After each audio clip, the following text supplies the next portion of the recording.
Apa kabar pemirsa? Berjumpa lagi dalam Warta Parlemen, informasi aktual seputar parlemen bersama saya Yusli Hayanti.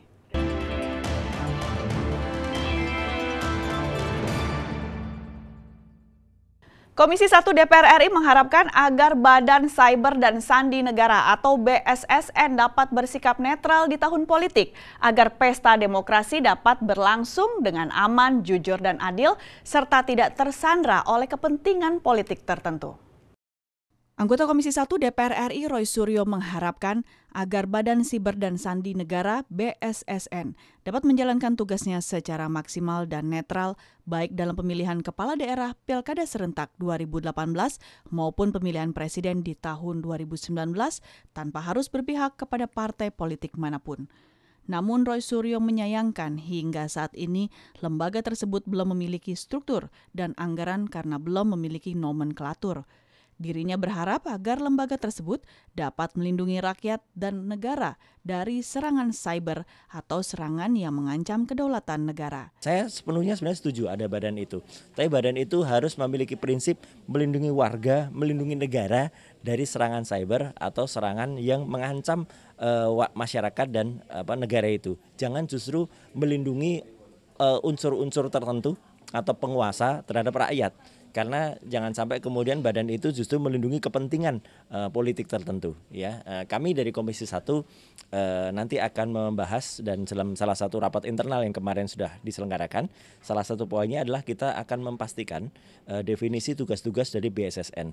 Karena BSSN yang kita ketahui dalam persidangan yang lalu belum disetujui oleh Komisi 1 untuk penganggarannya. Karena waktu itu nomenklaturnya belum ada dan sekarang ketuanya sudah ada, Pak Joko Setiadi. Jadi artinya dengan demikian kita harapkan BSSN sudah bisa mulai running, tapi rapikan dulu strukturnya dengan semua tata organisasi yang ada di dalamnya. Roy Suryo meminta agar BSSN segera merapihkan struktur organisasinya agar dapat bekerja secara maksimal untuk melindungi masyarakat dan negara dari serangan cyber pihak luar. Ya, sebenarnya banyak sekali sekarang dengan adanya kemajuan teknologi, kemudahan untuk melakukan pembuatan situs-situs atau pembuatan akses yang bisa dinikmati oleh masyarakat semacam itu. Tapi tolong juga jangan semuanya dibebankan kepada BSSN. Gunakan perundang-undangan yang sudah ada. Karena perundang-undangan yang sudah ada itu sudah cukup ya. Misalnya dengan undang-undang ITE atau menggunakan undang-undang yang lain. Rohim Nugraha, TVR Parlemen melaporkan. Untuk mengatasi kepadatan arus lalu lintas yang menuju kota Yogyakarta dan Semarang, Komisi 5 DPR RI akan memperjuangkan pembangunan jembatan layang atau flyover di Simpang Canguk, Kota Magelang, Provinsi Jawa Tengah.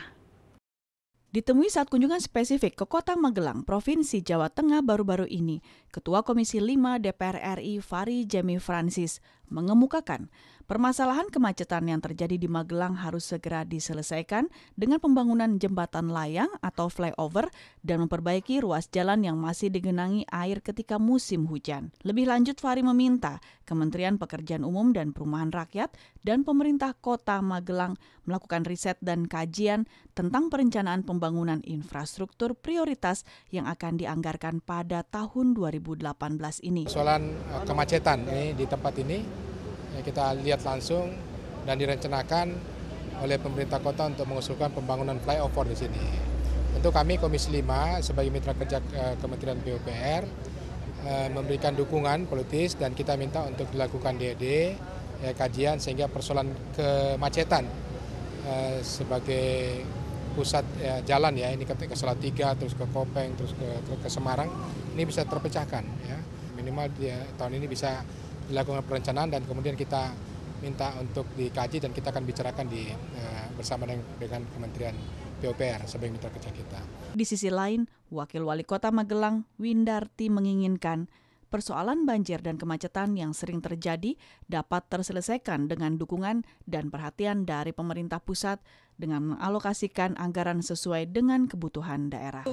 Sudah agak lama kita sudah mengusulkan, cuman pada kesempatan kali ini kunjungan spesifik dari Komisi 5 ini memang sudah ditunggu-tunggu sudah lama, sehingga persoalan banjir yang menggenang yang utamanya adalah disebabkan karena aliran sungai dan juga pada saat musim hujan ini kan meluap. Ini karena melewati jalan jalan pusat ya Pak Sek, nasional. jalan nasional. Jadi kenapa kita juga mengadunya ke pusat? Dari Kota Magelang, Ajib dan Denus, TVR Parlemen melaporkan.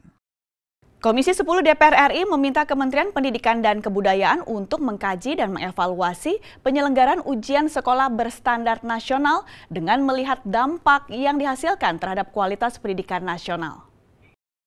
Menanggapi kebijakan Kementerian Pendidikan dan Kebudayaan dalam melaksanakan ujian sekolah berstandar nasional USBN, Wakil Ketua Komisi 10 DPR RI Ferdiansyah meminta Kemendikbud untuk melakukan evaluasi terhadap kebijakan tersebut dengan memperhatikan beberapa aspek, yaitu kondisi sekolah, guru, peserta didik, dan lingkungan sekitar sekolah. Selain itu, Ferdiansyah juga menginginkan USBN diterapkan secara adil, yakni dengan melihat akreditasi tiap sekolah, sebab tiap sekolah mempunyai penilaian akreditasi yang berbeda-beda. Evaluasi ini yang pertama berkaitan dengan karena ini menyangkut USBN, jadi kan ini dilakukan pertama terhadap sekolah-sekolah, yang kedua terhadap guru-guru, yang ketiga juga terhadap lingkungan itu masyarakat yang akan diterapkan.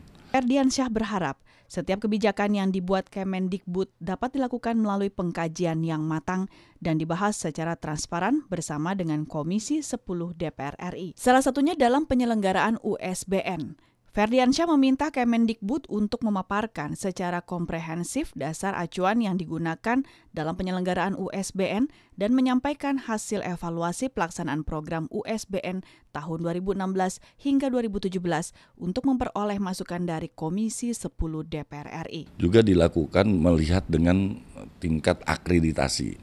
Karena kita ketahui bersama di sekolah itu juga ada namanya akreditasi A, B, dan C.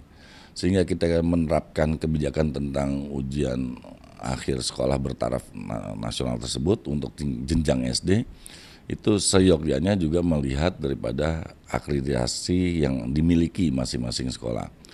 Sehingga tidak disamaratakan, buat apa kita membuat sebuah akreditasi sekolah A, B, C, tapi dalam hal... Helmi Darmawan dan Sanjaya, TVR Parlemen melapor.